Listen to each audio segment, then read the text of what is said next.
We want to say thank you for listening. So our sponsors have given some great deals in this episode. Check these out.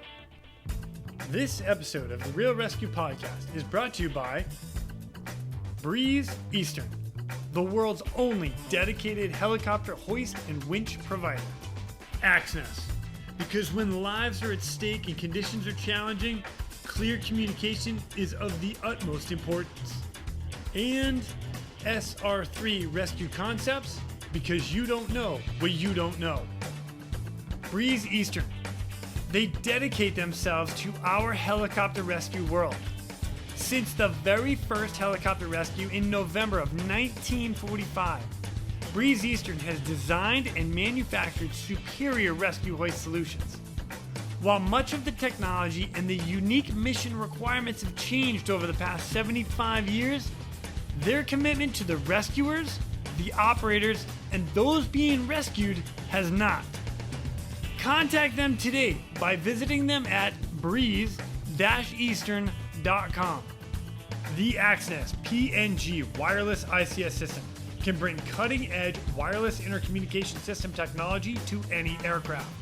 The PNG system can be fully integrated into an existing ICS system or can be carried on and off as a mobile base station. They can go anywhere at any time on any aircraft.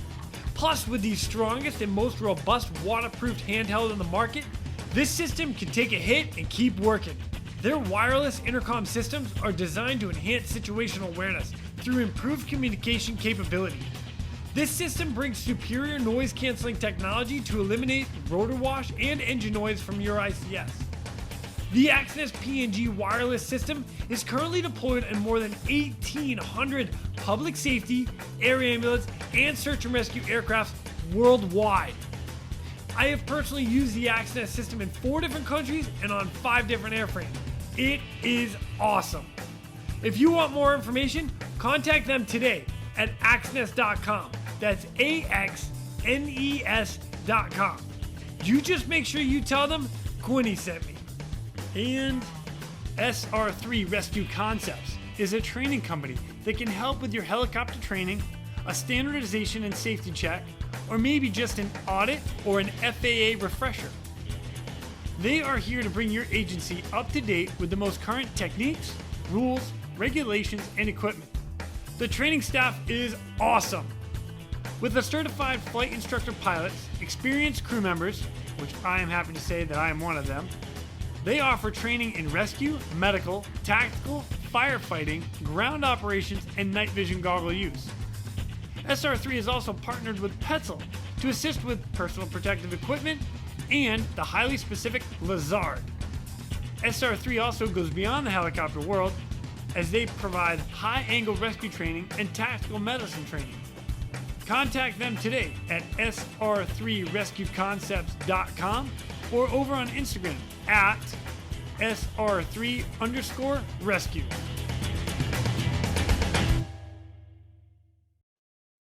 Up next in this ASTerisk episode, we have a fun conversation coming.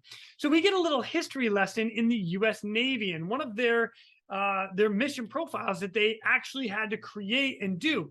So as they were doing it, our guest actually talks about how he came in and said, hey, what about search and rescue? And they're like, well, we don't need search and rescue. He's like, but what if? Or an extraction. We're fully capable to do so. So he gives us the full rundown of how everything happened and how an entire mission profile changed just because the capabilities of those crews. It is so cool.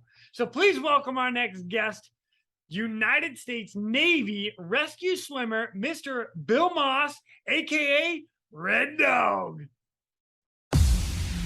My name is Jason Quinn. I am United States Coast Guard rescue swimmer number 500. These are my rescues and rescues from those of us that put our lives on the line every day so others may live. This is the Real ResQ podcast.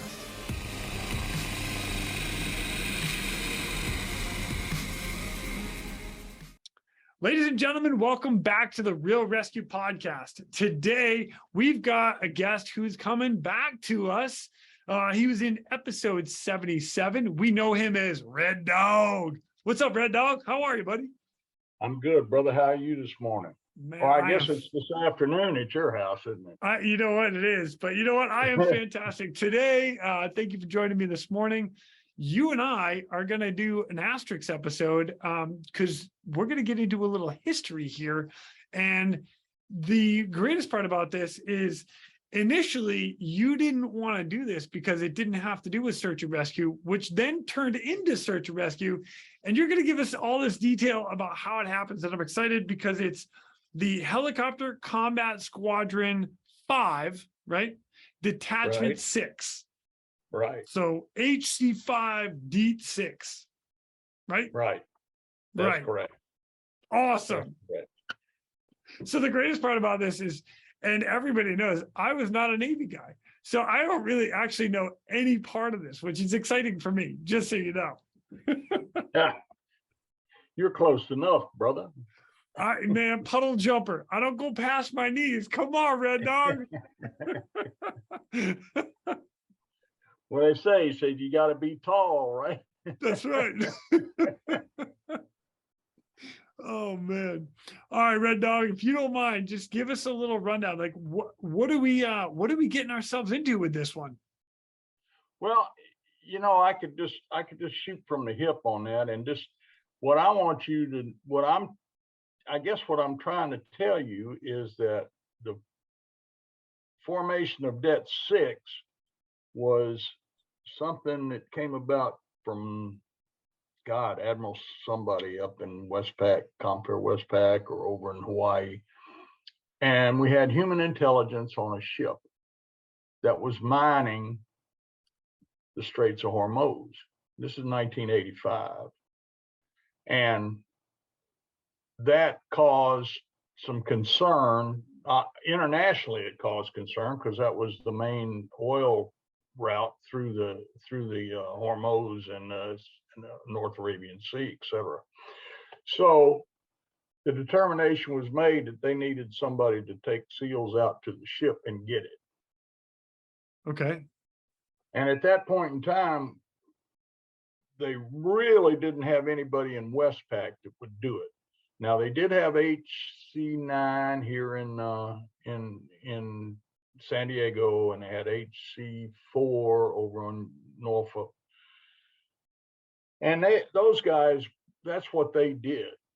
But they all had H1s and H3s. So the H46 community didn't do any of that. So the question was raised is, could the H46 community, forward deployed H46 community, take care of that, do that mission? And of course, everybody, the skippers, all, oh yeah, we can do that. Well, they forgot to ask the guys, you know what I mean? Yeah, the guys that are actually going to do the job. Oh yeah, those guys. Yeah. How often does that happen? Oh yes, all the time. Well, they said, yeah, we're going to do that. We can do that. And everybody said, oh yeah, we can. So it was like, anybody ask anybody downstream? Well, so lo and behold, in October of '85, I had just gotten back off of Det 4, Vert Rep Det. I'd been gone 4 months, was kind of settling into the squadron routine. And I got my phone on my desk only rang about twice a year. So when it rang, I never answered it. I had a second class in there to answer that phone. I said, you get that phone. So he said, seeing chief, he said, it's the skipper. And I was like, oh, the one thing I didn't want to hear was it's the skipper. So I got on the phone, talked to him, and he said, come see me in my office. And I thought, oh my goodness. Uh-oh. So, you know, we had been, I'm just coming back off of Liberty calls in Subic, Singapore, Muscat, Diego Garcia, and Fremantle, Australia. And I wanted to know what he knew, you know. So I go charging down to the skipper's office, and when I come in, he said, at that time I was a senior chief. He said, senior chief, he said, why don't you go ahead and close that door? And I thought, oh man, this is going to be a peach. Well, then he says, we got an issue here and I want you to volunteer for it. Is that like the skipper telling you you are volunteering for it? Yeah. Yes, So it is. voluntold. I like to call it voluntold. Yeah. So he said, we've got a mission that just came up and I want you to volunteer for it. Well, yeah. It wasn't like there was any hesitation. I said, sure, because I didn't care. And I mean, 46, I love that machine. And I just didn't care. Okay, what is it? And then he told me what it was. And I said, phew, that sounds like the most fun you can have with your clothes on. You know what I mean? And he said, well, he said, I need a second crewman to go with you. And I said, well, sure, pick just one individual. Right away, he said, not gonna happen. I said, okay, that's fine. I'll just go down and we'll get all the crew chiefs together and we'll get one to volunteer. And I went down and we had like 13 crew chiefs. One thing about HC5, most of those guys came out of the HC community, HC11, HC3, and they were very NATOPS oriented, not very out of the box. And I'd come out of, one of my claims to fame was I did a couple of repeat performances, but every time I tried to change platforms, I went to a different airplane every time when I transferred. So I had, I don't know, maybe 600 hours in 46s. And I'm down there talking to guys with like 5,000 hours in them, but they'd never been anywhere else. So, and they were all very NATOPS oriented. So when it came down to the rubber meeting the road, nobody volunteered because they didn't like the fact that there was one crew chief, 2 pilots, NVGs were involved without training, fast rope, all of that. Yeah. No, and all of it at night, 0400 in the morning, Yeah. So they said, no, we're not doing that. So I went back up to the skipper. I said, Skipper, I said, I can't get anybody to volunteer. He said, well, do you think your guy will work? I said, I know he will, because he and I were on Det together. He was a bad actor in the squadron, but when I had him out on Det, he was a great guy, good crew chief, ex-Marine, new guns, all the stuff that we were going to be doing. So he said, okay, but you're the one that's got to control him. He was kind of a wild child. So I said, that's not a problem. So I got with him and he and I discussed it. And I told him exactly. I said, your butt is on the line, brother. So you need to do what I tell you to do. And when I say it, you do it. He said, okay, it's done. I want Roger that, Chief. Huh? Yeah. Yeah. May I have another? Yeah. Yeah. So he said he'd take the job. So he was my second crewman. Now we got pilots that volunteered. So we start doing not workups, but I guess you could call them workups.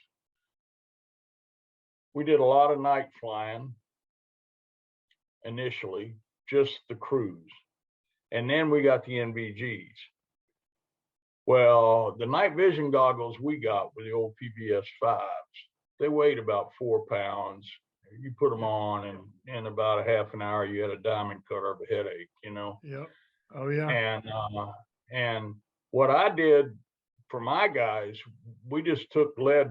We had on the rear ramp, there's a winch connection, and they had 1 pound lead balls that you could put on the cable to keep it from flopping around.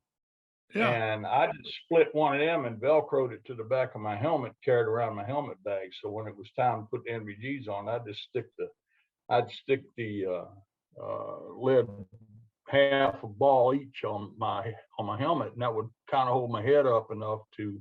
But there was all kind of concoctions with those things because those were old tanker goggles.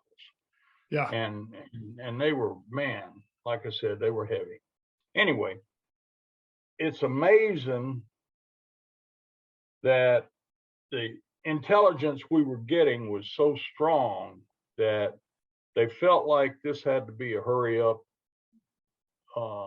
Let's do this really quick. So the first SEAL team to come over was there we did 2 weeks of work up, just the 2 crews, form flying and whatever. And then the first SEAL teams came over there, and that was quite an experience. They're a great bunch to work with. Will tell you that. They're professional, and I mean, just really fantastic group. So, having said all of that, we started working with the teams on shoots. We'd do night shoots and all of this. The skipper actually came out to an all squadron, all hands meeting and said, listen, if I hear anything about fast rope on the hangar deck, somebody's going to jail. That's how secret it was. Dang. Now I understand that HC5 was doing it in San Diego, but they had just started. So we had the HC5 had H3s. So we had the first 46. We're the first 46 op to do it, fast rope, that I know of. Yeah. And when SEAL Team Chief came up to me and said, well, where are we going to put this thing? I said, well, you know, and we talked about it. Finally, we decided that we would put the fast rope on the hoist and have a safety rope that went to the arm in case something happened to the hoist. It would not drop the rope. Okay. And there were two fast ropes. There was a 40-foot fast rope for on deck fast roping, and then there was a 90-foot that the SEALs hated but that's what we had to use for if it had a container ship. If it was had containers on the deck, we had a 90-foot boat that we used.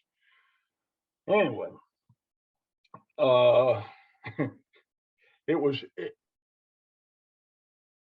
we did everything at night. We'd go in at 11. We'd fly down to Agate, which is an old airfield down in Guam, and we'd fly down there. We'd take all the windows and doors out, sandbag the windows, and I'll refer back to that in a little while. Okay. And we'd sandbag the windows for the snipers, because we had snipers in each airplane. And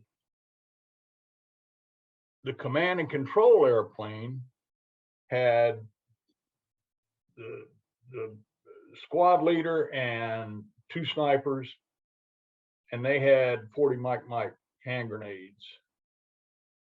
And the plan was initially, and it didn't go down this way, but initially the plan was that CNC airplane would come around the side of the ship, and if anybody gave us any trouble, we just shoot out the con with the 40 Mike grenades.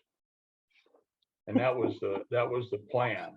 Oh my gosh. All the time we're shooting up front with the command and control airplane, the SEALs are out the back. We're putting them on the deck in the back of the ship, fast roll. Anyway, that's how that was initially was supposed to go down.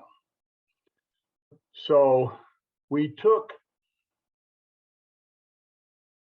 2 airplanes and pretty much dedicated them to the Det.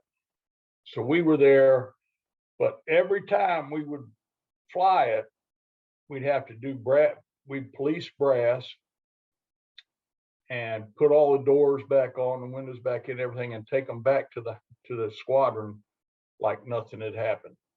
And when you say police brass, for those that don't know, it's just cleaning up all of the extra shells and the casings from all the ammunition that was used. All the brass casings, right. Yeah. For those that don't know, I know.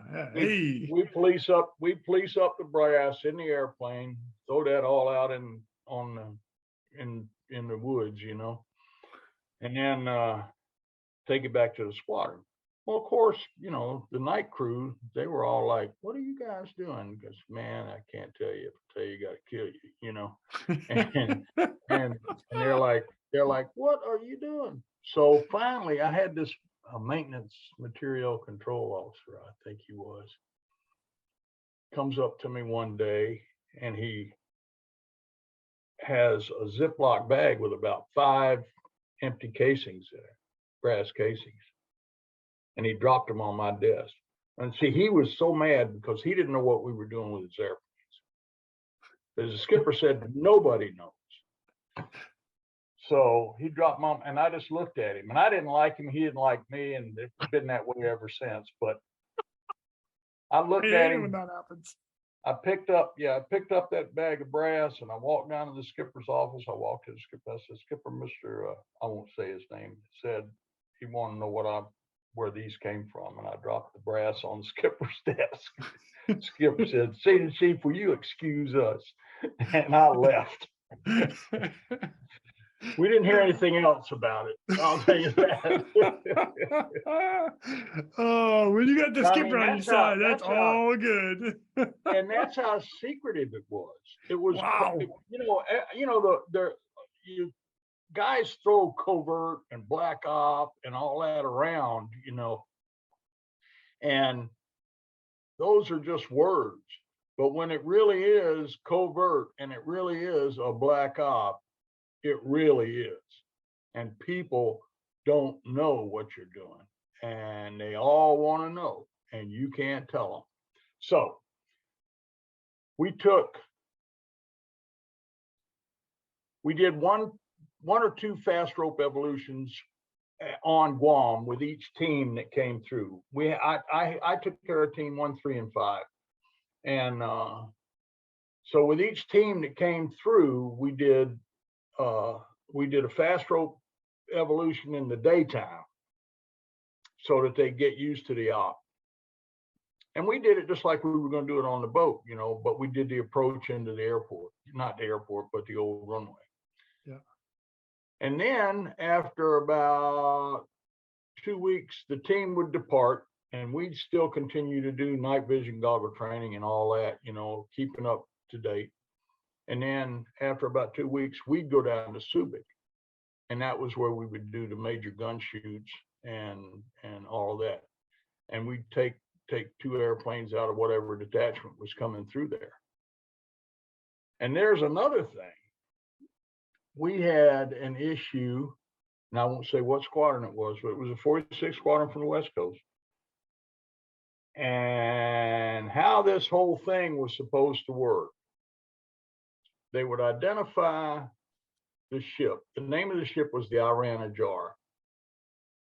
And they would identify the ship. They had a C5 at Hickam Air Force Base. Hickam would say, launch the C5. They would fly to us. We had a 2-hour window that we were on, and they would fly to us, pick us up in Guam in our cruise box, and then fly us to Subic. We'd pick up the Connex with the SEALs and fly to Masira, Oman. And then from Masira, we would take whatever ship had 2 H-46s on it. We would fly out and take their airplanes.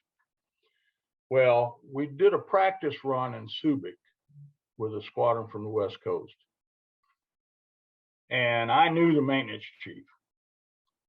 So we roll up to the boat. They're tied up at Subic. We roll up to the boat with, 20 SEALs, 2 crewmen, and 4 pilots. And we go up on the JOD deck, say, "Here, we're taking your airplanes." Oh my God, that ain't happening. So the deck officer in charge comes down, and he's screaming and yelling on the quarterdeck about, "You ain't getting my airplanes. You got to test fly them, yada, yada, yada, yada, yada." The ONC of Det 6 gives him a card with a phone number on it and says, "Call this number." So he hops up to OOD shack makes a phone call. He comes back down and said, give them whatever they want. That's how it was. And that's Now a true that's story. how to get a job done. Oh my Well, in the gosh. interim, while all that was happening, I went back aft and talked to the maintenance chief, and I said, Dan, I said, nothing's going to happen to your airplanes. There'll be no time on them, nothing. Hey, I'm good with that. So he said, just don't break them. I said, they won't be broken. We bring them back. So that's how that went down. And it went down pretty well from an enlisted to an enlisted level. But some of them lieutenant commanders didn't have quite grasp on it. You know what I mean? Oh yeah. There was some hot words spoken on the quarterdeck. Let's just say that. But what happened? I can totally see it too. Oh man. Well, we rolled in there with a stake truck full of SEALs and air crewmen and shit. And they're all looking over the rail, going, what in the hell's going on? And off we load, and we loading right up on the quarterdeck, and they're like, who are you guys? A couple guys from out of town, you know what I mean? Just stopping in for a visit. So it happened, and we made that and it became noted in the fleet in Westpac that might happen in the 46 community. It spread like wildfire. So we took 2 or 3. Well, it was 2 weeks. We'd go down there for 2 weeks at a time at the end of each cycle of each team. In other words, team 1 at the end of the team before they deployed to Westpac. So, and at the end of that cycle, we'd work with them, and then they would know if it came up, they would know what the procedures were and how we were going to go about doing this. Okay, now I'm going to tell you about how the SAR part of this came about. Love it. I'm engrossed in this already. Having said that 20 minutes worth of whatever, we go to our first meeting with the commander of NSW-1, I think. Anyway, he holds a meeting for this evolution. And we're all in there, team 1's in there. I'm there, all my people, we're all standing around, sitting down, whatever. And the command master chief, who was a really good guy, he was like a legend in the teams. Well, he and I hit it off just almost instantly. And he says, as during the course of the brief, the commander says, well, okay, these guys, we're just somebody just came in off the street. He said, these guys are just going to take you guys out there and drop you off and leave. And I looked at the master chief and I went, what? And the commander said, well, y'all are just the delivery guys. I said, whoa, time out. I said, Commander, can we kind of have a sidebar, me and you and the master chief? Yeah, you can do that. And then he went on with some other stuff, team stuff. And then he said, okay, you guys all go. Rest of you stay. So we go into a sidebar with the commander and the master chief and myself. And the master chief says to the commander, you ought to listen to what Red Dogg here's got to say. He said, he makes a lot of sense. And we're going to need it because this was one of the first times the H-46 flew over the horizon. We're going out of town. We're going out of town, So if anything happens, somebody decides to give himself up for 72 virgins, we're going to have to be there to pick them out of the ocean, Yeah. And we have that capability. The guy didn't know it, the commander. He was like, well, yes, sir. We are a search and rescue combat squadron. and we will, if anybody gets blown over the side or shot or whatever, we will medically evacuate them, or I'll put the hook in the water and we'll bring them out of the water. We have that capability on both the airplanes and the crew chiefs to do it. Well, that all of a sudden everything changed. Now, instead of being just the delivery guys, now we're an integral part of the team because of the SAR effort. Love it. Love it. Capability. So now it's like, well, I guess we need to get you guys, you know, cranked up on the weapons and all that. Yeah, probably, because we had guns all over the airplane. I mean, they had M16s and all kind of stuff. So I get on the horn and tell the boss back tell my boss back at thing, I'm not coming back for another week. Subic, I'm in Subic, I'm working the range. And we went every night at midnight and shot and did quals. Wow. Every night from midnight to 4. And you never picked up any brass down there because the next night it'd all be clean, because the Negritos would come from Subic and pick all the brass up, make ashtrays and cigarette holders and stuff like that. I mean, but anyway, so it was a good evolution for me. I got, you know, I qualified on like 4 different weapons the first week. And oh my gosh. The only one that I didn't qualify on was the sniper rifle, which was 50 cal. Yeah. And I want you to know, when that weapon went off, it sucked all the air out of the airplane. I'm sure it did. Man, it was an amazing airplane, or amazing gun. And part of the story is the guy that was the head sniper, and I can't remember his name. He was written up in All Hands or something. Up until Chris Kyle, he had the longest hit. It was like 1,700 yards or something. Up until the Canadian guy in Afghanistan and Chris. Wow. He had, I mean, and they waited like 5 days in the jungle for this guy to come by on the Ho Chi Minh Trail. It was quite, he had quite a story. Jeez, oh so, man, that's awesome. All right. Now let's talk about tactics. Okay, I like it. So we're going, the initial call for on NBGs, night form flying, no lights, 25 feet off the ocean and 100 knots. Jeez. And I want to tell you, if you're standing on the back of a boat and an H-46 is coming at you at 100 knots at 25 feet off, you won't hear it.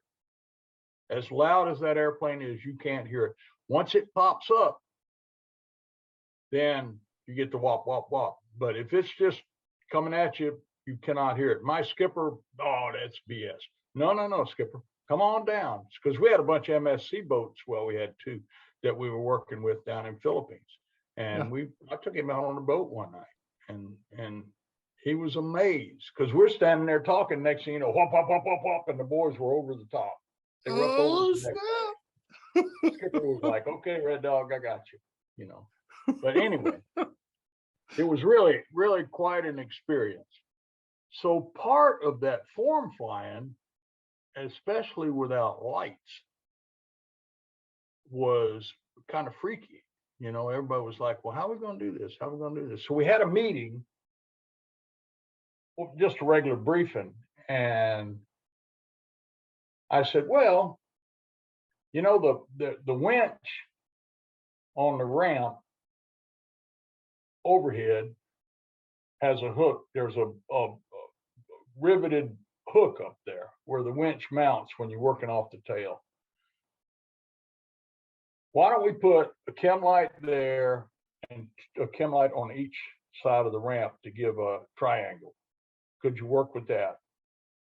They were like, boing, yeah, we can do that. So that became, we did it that night, and it worked really good. So Wow.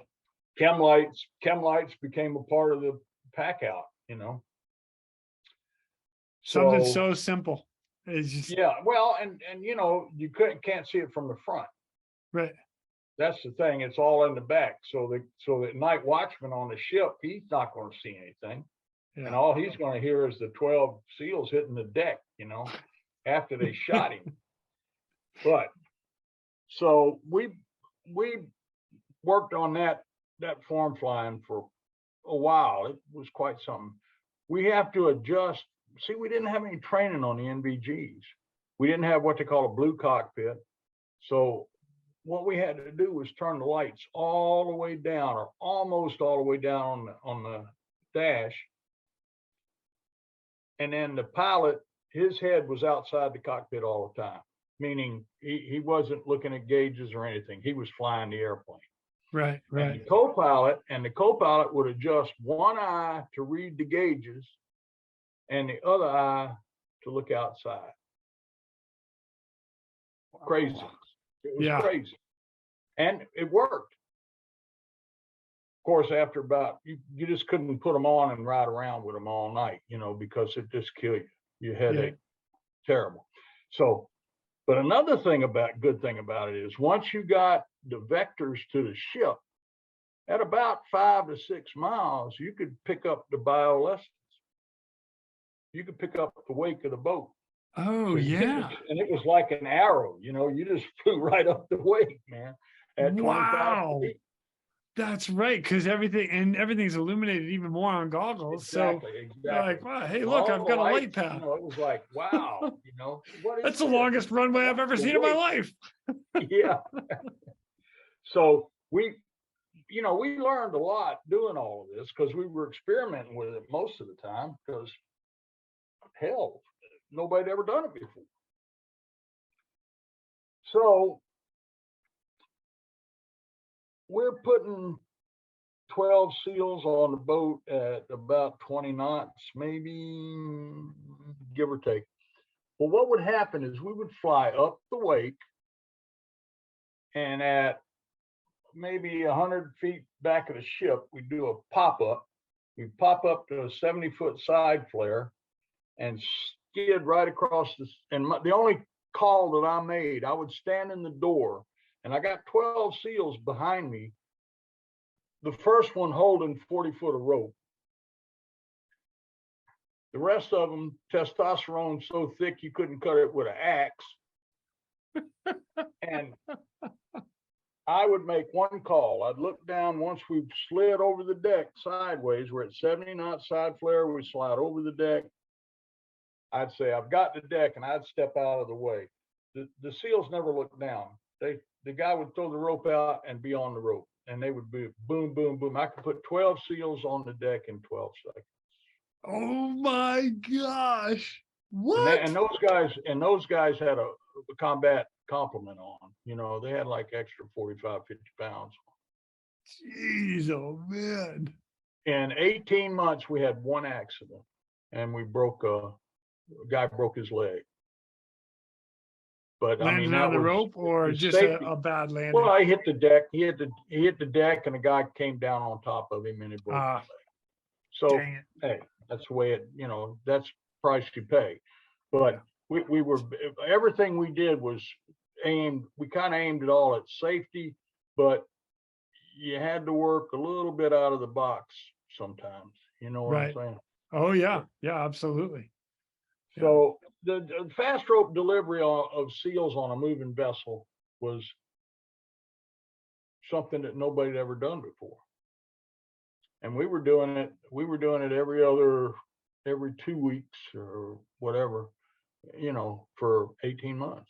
Not when it was a year, it was a year. So it was a pretty, it was pretty fascinating. Wow. And weapons, and of course the weapons we had. So there were several things that we could not get, even though we were in direct contact with the SEAL teams And it was because the squadron wasn't what is known as FAD 1. FAD 1 is a combat something. I forget what it stands for. But they wouldn't give us gun mounts. We wanted gun mounts, and they would not give them to us. So we were at Subic for one trip, and the Marines were down there from one of the Japan squadrons or Okinawa, and they crashed an airplane out by Grandy Island, which is not far off Subic Bay, the base, and salvaged it, brought it in, and put it on the hangar deck at what they call the HSL line. So I go down there and I'm looking at it, and damn if it didn't have gun mounts in it. Of course it does. Why wouldn't it? I go to the hangar deck supervisor. I said, "What are you going to do with that airplane?" He said, "Tomorrow it's going to the burn pit. We're going to use it as a trainer." I said, "All right." Then he said, "I leave at 5. Okay. That's all I need to know. Thank you, sir. 6:30, me and my boy was back there with a brass hammer and can of 5606, knocking the gun mounts out. So now I got 2 gun mounts. Oh my God. And we took them down to we had a space down at HSL line. We took them down there and we stripped them and zyglowed them, made sure they weren't cracked. You know, they were good. They were good to go. Well, they were just going to burn them tomorrow, you know. So, hey, we took them and kept them down in the space, zyglowed them and then painted them. And, you know, we got them fixed up. Well, getting them back to Guam was another thing. So I've had them in a cruise box. So we were traveling commercial. So we go Air Micronesia. We go down there and the gal goes, "Oh, that's got to go. It can't go in the luggage. It's got to go." I said, no, it's going in luggage. I want it in luggage. No, it can't. You can't. Yeah, you can make that happen. Just get it in luggage, you know. Well, after about a half an hour of arguing with this gal, I said, "Look, I'm changed my tactics." So I went to the ONC of the Det and I said, "Skipper," I said, "give me $100. He reached in his wallet, he gave me a $100 bill. I folded up, put it in my palm, and I walked back to the counter. Little Filipino girl still there. I said, I really would like that to go baggage because it had stuff in it. It had the gun mount. It had some spare ammo, not canned, but boxed. Yeah. And a couple of pistols. You know, I mean, it had stuff that if it was a C5 or something, it wouldn't have been an issue. But for the commercial side of the house, it was. So I just went and I showed her this $100 bill. You know, in the Philippines, the Philippines would shit $100 and feed you kids for a month. You know, so I show her this $100 bill, and she says, "Let me get somebody up here to help you with that." and we loaded it in baggage, and I love it. Everybody was happy. Everybody was happy, and it took 2 of us and the duty driver to get it in the truck back at Guam. Oh my gosh! But I mean, but that was the kind of stuff that nobody had ever done before. So we were out there just getting. Now I understand they've actually the squadron. Oh, I don't know about now, but back 30 years ago, the squadrons actually did get a FAD 1 or something, and they could order guns and mounts and stuff like that. But during the first year of it, man, I was like stealing everything I could get my hands on to make this operation happen. I love it. So, I love it. Hey, sometimes you got to do what you got to do to get shit done. It's just the way it rolls. That's it. You just, you know, it was so good to work in a new environment. when I say new environment, I just mean that it was good because you didn't have any rules. You had to make your rules. And that's like what we talked about before about thinking outside the box. You know, you got to think outside the box sometimes to make the box work. So, and that in effect, I will tell you that we never got the Iran jar. Oh, all the training up to that point. Yeah, Oh. yeah. We never got it. The 160th SOAR got it. The Son Night of Star. a gun. Well, And they just happened to be in the right place at the right time, and the intel was correct. And I actually talked to the guy that fired the first shots. yeah. And then we talked about the tactics involved, and everything that they did, they were doing exactly like we trained to do. So we kind of laid the That's ground. awesome. We kind of laid the groundwork for all of that. You know what I mean? Awesome. But he didn't have a big. He was driving a small bird when he fired the first shots. Define small They bird. just went in. Yeah, 53 OH 530 or whatever it is. I forget the Loach. Okay. Armed Loach. Yeah. Wow. And that was what he was the first one on the scene because he was littlest and the fastest. That's what he said. So he got to shoot first. But yeah, that was awesome. That pretty much is the story. I don't know if you have any questions about any of it, but most of it is all, you know, most of it is all just, hey, we went out, they gave us a job to do, and we did it. That is awesome. What I really like is, you know, like when you guys come in, and I actually see this a lot, even now today, with people don't understand the full capability of some of our crews, whether it's rescue crew, whether it's, let me speak rescue crew specifically. And, you know, because we can go out and do, and this is, I'm going to put my foot in my mouth here in a second, but it's weather dependent. It's, you know, pilot dependent, aircraft dependent, you know, all these factors that come into play. So we're not just going to roll out in 0, 0 to next to some mountain and start hoisting at 11, 12, 13,000 feet. We're not going to do that. However, the training that we do and everything that we encompass to try to maximize our capabilities, mountain rescue, urban rescue, water rescue, sea, river, lake, boat, small boat, big boat, you know, like there's so much. And there are so many people that don't know or understand the capability of what we can do with a hoist, with a long line. Like, I'm on board with that.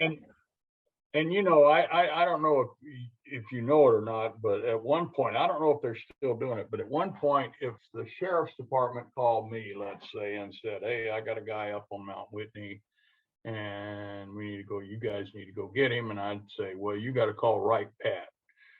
They'd call Wright Patterson Air Force Base, get a mission number, and then all our gas would be paid for. You know? Awesome. It was, you know, and now I don't know if it's still doing it that way, but when I was in the inland community, what you just spoke about is absolutely correct. I did urban. We trained. I never did an urban, but we trained it for an urban, and that's out the window in a Stokes and 700 foot a minute climb to the left. Game on. Going across the street into the other building. You know what I mean? Yeah. So we did that. We did, of course, high mountain rescue, snow, hoisting, rappelling, you know, all of that was all inclusive. Right. Worked the lake, you know, Lake Tahoe and Carson and all those, you know. So, I mean, you're right. A lot of people don't understand, and a lot of people don't want to understand, unfortunately. And you know, the motto said, you know, you don't know what you don't know. It's hard when you don't know what you don't know. How do you make a decision on something that you're not sure of? And we can go as simple as, you know, some of the stuff. Again, I like to throw my own stories in there from time to time because it's relevant to what we're talking about. And that is, an aircraft goes offshore, a company you're working for, the aircraft goes offshore, they're just doing a landing. Well, something happens, that aircraft's broken. Well, it's going to take 4 or 5 days to get a boat out there, a crew, a part, whatever. And I can be out there in 30 minutes and hoist a guy and parts and tools in and be done. And they're like, wait a minute, you can do what? Like, Yeah. buddy, I'm in a helicopter with a hoist. I can do whatever you want, weather depending and, training dependent. But for the most part, like adding a tagline or a guideline to something to keep it from spinning. And there's just so much that if people knew what to ask, and this is part of why I like doing this podcast, because when we start talking about some of this stuff, it's, oh, wow, you guys can do that. Yes, we can. So. And I don't know if you probably aren't aware of this or not, but one time Key West was probably the most active maritime SAR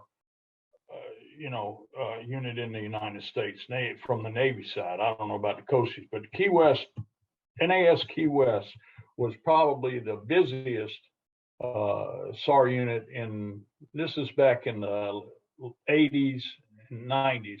Well, they had the Cubans coming in, the Maribel or whatever it was. I forget what the name of it is, but they had that going on. Plus, they had all those shrimpers down there, and a lot of equipment that we're using today, i.e., taglines and all that. Yeah, well, see, they couldn't put the litters on the shrimp boats directly because of all the rigging and the panels and the doors and all the crap they got hanging off the trawlers, So what they did is they would drop it down, and then they had a leaded bag on the end of the rope. Yeah. And they made a trail line. And this was something they made down there initially themselves, just so they could get a Stokes letter on the boat. Yeah. And they'd hover like 15 foot off the nose of the boat, throw the trail line down. They'd pull the Stokes in, put them on there, and then let the Stokes back out so that they could hoist them up. Yeah. And they did that a lot. And that's how that became part of the equipment list. Yeah. And now it's like very standard practice to use a tagline, guideline, whatever you want to call it, a rope connected to the piece of equipment to keep it stabilized. Yeah. It's beautiful. And the guys up in there's a video out there somewhere. The guys up in Yosemite are using something like that now, so that they don't have to so that they can get the guy into the fish net or whatever device without having to put a guy down on the wall, vertical extraction. Yeah. Great idea. Yeah. I know the guy that developed that, and I can't remember his name right now, but it's all good.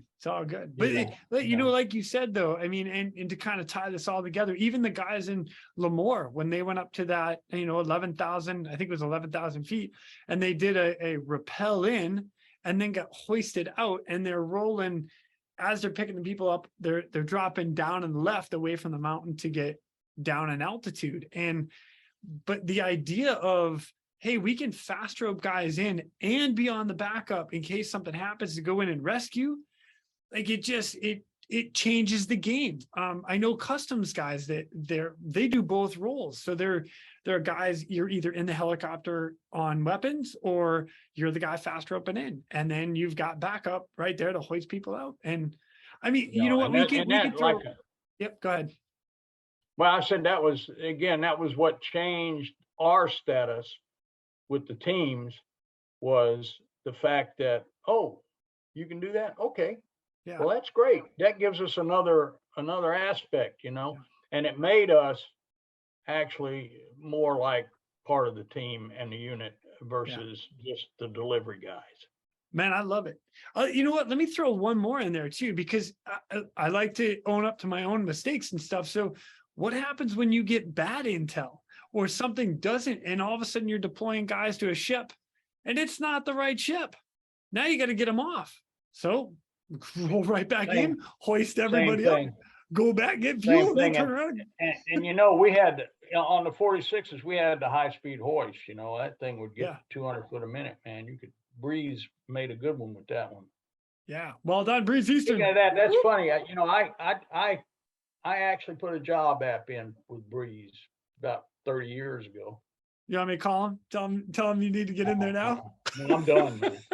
I'm done. Matter of fact, when I'm done with you, I'm so wore out now. I'm gonna have to go sit in the recliner and take a nap. You know what? I might just do the same. All right. Oh man. But yeah, it's like I said, that's the fact that we could pull them out of the water and save souls actually changed our reputation with the teams. So love it. That's awesome. Yeah, it worked. Yeah. It worked. Man, you guys, back in the day, you guys really paved the way for a lot of us. It is awesome. One of my favorite statements has been made by one of the best pilots I knew, a guy named John Stotts, and Smoke was his nickname. And Smoke used to say, "Well, guess we're just going to have to go up and stick our nose in it," you know. And more times than not, we got a rescue out of that just because nobody said no. Yeah. I know a lot of people that do not like that phrase, but I'm all in. I'm just saying. Turn it. Let's go. Kick the tires and light the fires. Let's turn this road ahead. Come on. It just has, there's a lot of things that I remember. It's like that thing I sent you the other day about, that's some real deal there, Right. Right. Everybody has their own thing, man.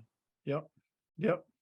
And I committed that almost to memory about 2 or 3 weeks ago. I read it somewhere, and the guy said, "Man, that makes so much sense, and it describes a lot about how you feel afterwards." Right.